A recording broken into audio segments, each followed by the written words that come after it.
Hello everyone and welcome back to my channel. और ये है मेरा एक लेट व्लॉग। तो जैसे कि आपको पता है कि मैंने 3 दिन के गणपति रखे थे और हर दिन कोई ना कोई घर पे आ रहा था। इसी वजह से बहुत अच्छा लगता है, एक थोड़ी सी फेस्टिव वाइब आ जाती है ना। तो ये मेरे मंदिर वाले गणपति जी, ये उनकी पूजा है। और उसके बाद मैंने की अपने गणपति बप्पा जिन्हें मैंने बैठाया था उनकी पूजा। फिर ये सारी पूजा करने के बाद थोड़ा सा रिलैक्स किया क्योंकि वो था मेरा सैटरडे ऑफ डे। और उसके बाद मैंने की शाम की तैयारी। तो वैसे पूजा के टाइम सुबह शाम दोनों टाइम हम सेपरेट प्रसाद बना रहे थे और अलग अलग टाइप के मोदक बना रहे थे, लेकिन सब कुछ मैं बांटने में ही रह गई और कुछ भी मैंने खुद से खाया नहीं। शायद मिनिमम प्रसाद मैंने खुद खाया, बाकी मैं सबको बांटने में ही रह गई। ये देखो शाम का टाइम हो गया है, भैया भाभी आ गए हैं। और इस दिन हमने प्लान किया था कि हम बिना लहसुन प्याज का सब कुछ बन रहा था घर में 3 दिन। तो हमने प्लान किया चलो हम साधारण सा गोलगप्पा पानी या चाट कुछ बनाएंगे। तो गोलगप्पे का प्लान किया और चाट का प्लान किया और वही हम लोग आरती के बाद खाने वाले थे। तो मैंने अपनी कुछ फ्रेंड्स को भी बुला लिया और मेरे फ्रेंड्स के बच्चे भी आ गए। तो फिर बच्चों ने काफ़ी इन्जॉय किया घर में। फिर सबने आरती की और ये माहौल थोड़ा सा अच्छा लगता है जब घर में ज़्यादा लोग होते हैं। तो फिर सुबोध को भी मैंने जल्दी बुला लिया कि आप भी आ जाओ, टाइमली हम आरती कर लें। और मैंने भी आरती करी। हम लोग ने खूब अच्छे से गाना गाया, आरती करी, बहुत अच्छा सा वाइब हो जाता है।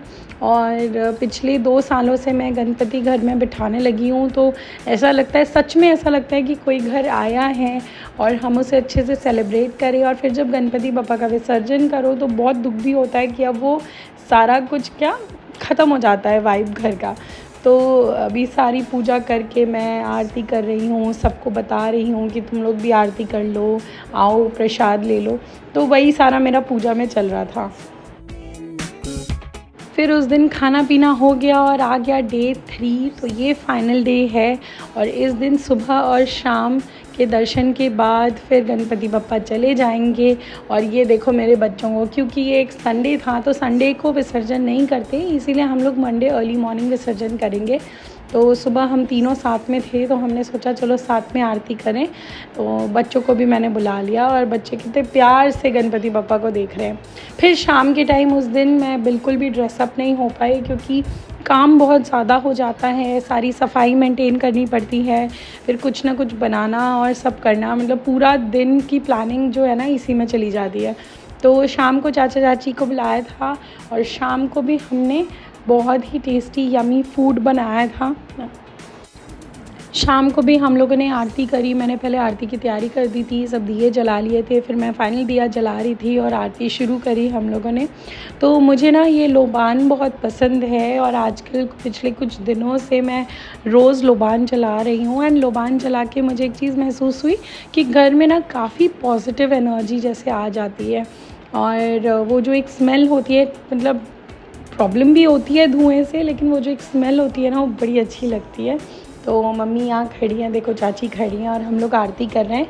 और हम सब ने बारी बारी आरती करी। और मुझे आप देख ही रहे हो मैं बिल्कुल भी ड्रेस्ड अप नहीं हूँ, एकदम ही झल्ली सी लग रही हूँ क्योंकि मैं सच में वो बहुत ज़्यादा ना थकावट हो गई थी। एक तो काम करो, हॉस्पिटल से आओ, उसके बाद घर का सारा कुछ काम करो, प्लान करो, बहुत मतलब थकावट हो ही जाती है। आप देखोगे मेरे आगे के भी व्लॉग्स में जो मैंने मतलब आगे भी बनाया है दशहरा के टाइम और सब, मतलब सब शूट भी करना है।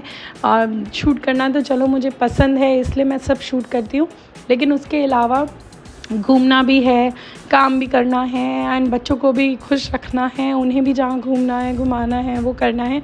तो सब कुछ जो है ना मैनेज करते करते बड़ी थकान, फिज़िकली ना थक जाती हूँ मैं रात तक। तो वो फेज़ आ गया था मेरा। और हम सब ने ऐसे देखो आरती करी और उसके बाद फिर हमने पेट पूजा करी।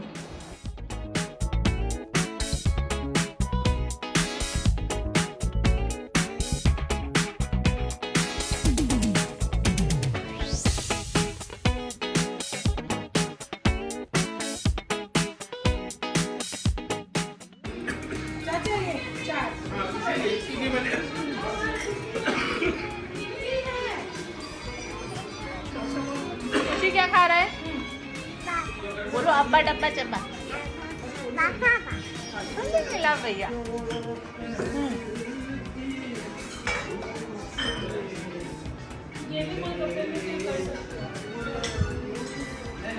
मिला? मम्मी तुम भी ले लो।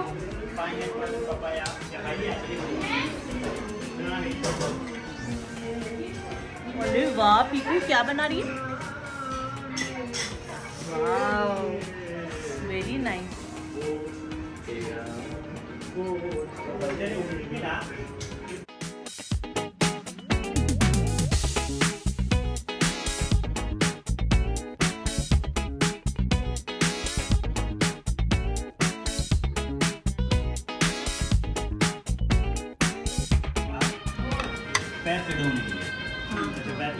देख रही हो मेरा प्लेट भी तोड़ दिया है। ब्यूटीफुल।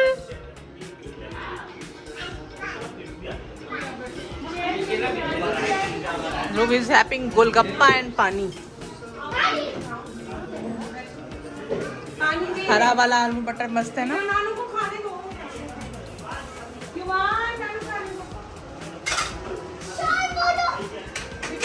शॉई नहीं बोलेंगे, शॉई नहीं ब्यूटीफुल बोलेंगे।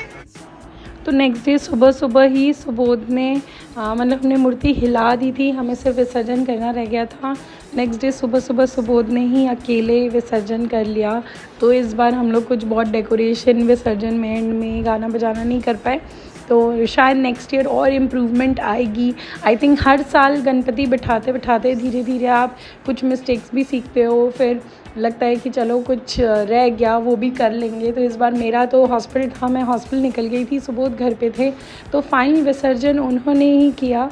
And thanks to Ganpati Bappa कि उन्होंने हमारा घर चुना आने के लिए। एंड आई होप कि हर साल वो ऐसे ही आएँ और पॉजिटिवनेस लाएँ।